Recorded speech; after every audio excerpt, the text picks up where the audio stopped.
Hello and good afternoon. I'm Cara Bailey. And I'm Jessica Boyer.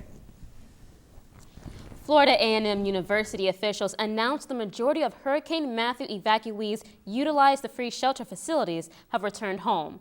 Over 30 beds were made available on a first-come, first-served basis for students and their families. According to FAMU officials, the majority of families have returned home and they are safe. The dire hit to North Carolina by Hurricane Matthew is still being felt as thousands of residents are stranded in North Carolina. At least 1,500 are stranded in Lumberton, North Carolina due to floodwaters. In some areas, water is reported to be chest deep. Officials say 10 people are dead in North Carolina, bringing the United States death toll to 20. About 500,000 residents remain without power. Officials believe rivers could top their banks in the upcoming days, causing more flooding. State officials believe North Carolina could see flooding similar to when Hurricane Floyd hit back in 1999. The federal government approved parts of a disaster declaration for Florida following Hurricane Matthew.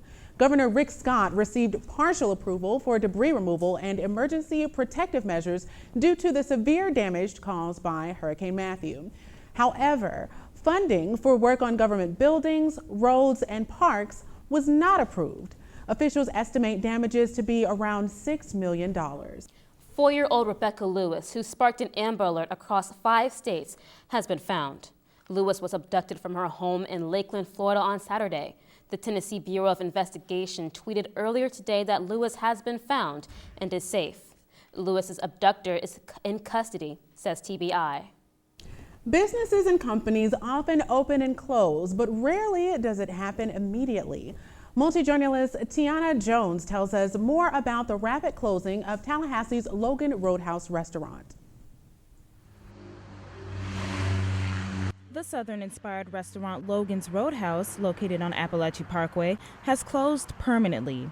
The doors are locked, and there is a sign displayed stating it has closed immediately.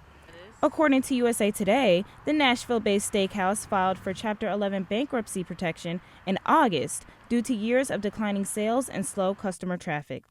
Returning customers are surprised and devastated to find out this news. We're disappointed. I was unaware that it even closed, there was no news on it or anything. I was really looking forward to the butter rolls, and I'm starving, and now I'm pretty sad that it's closed. Due to companies such as Logan's closing abruptly, the employment rate for this year has declined to 5%, according to the Economic Vitality database.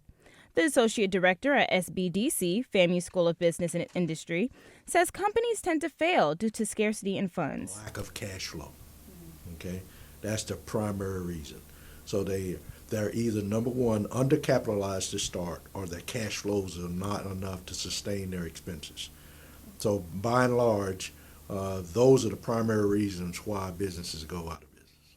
Restaurants and retail stores are more common to go out of business compared to larger market companies because they don't depend on day-to-day cash receipts. This Logan's is one of 18 locations to close due to the bankruptcy, but plans to restructure its operations are in the works.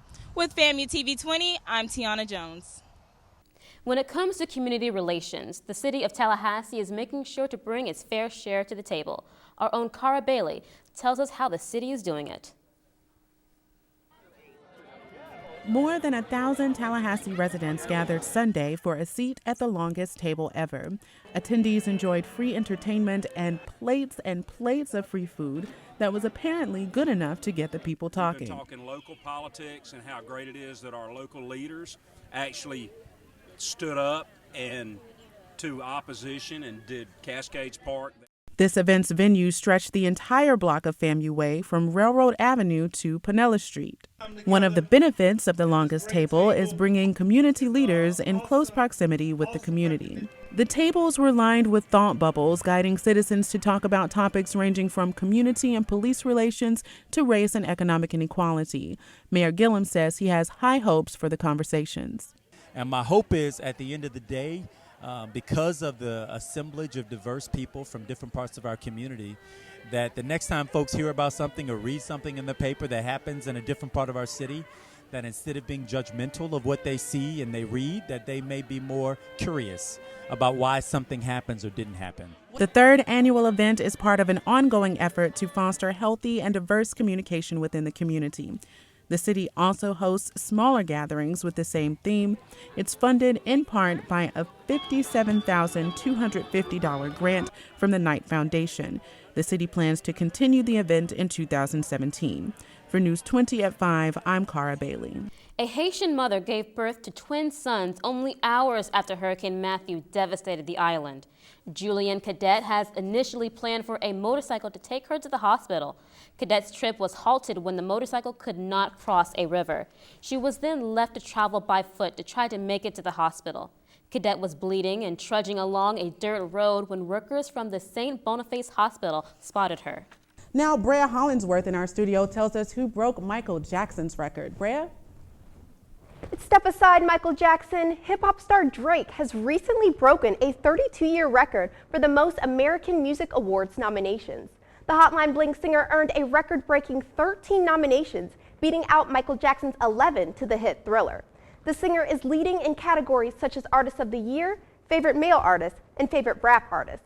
If he wins any of these categories, he will achieve his first AMA win. Other top nominations include Rihanna, Beyonce, Adele, and Justin Bieber. And today's show host Billy Bush is facing controversy after a recent tape was leaked involving derogatory comments made by he and Republican candidate Donald Trump. On the tape, Trump brags about kissing and having sex with actress Ariane Zucker as Bush joins in laughing.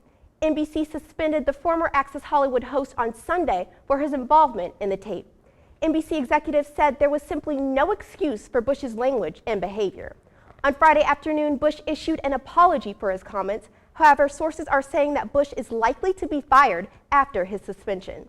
This morning, the Today Show addressed Bush's absence.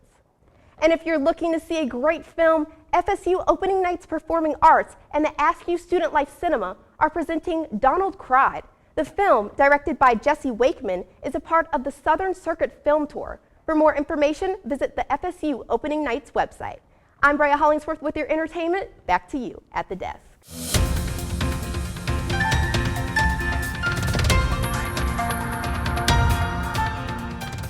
Let's take a look for our forecast for this weekend.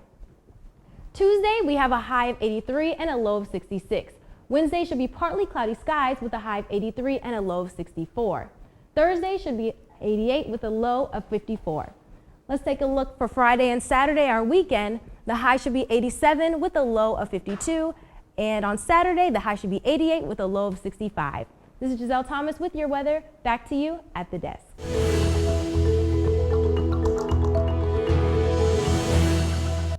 Welcome back. I'm Ashley Jackson with your sports.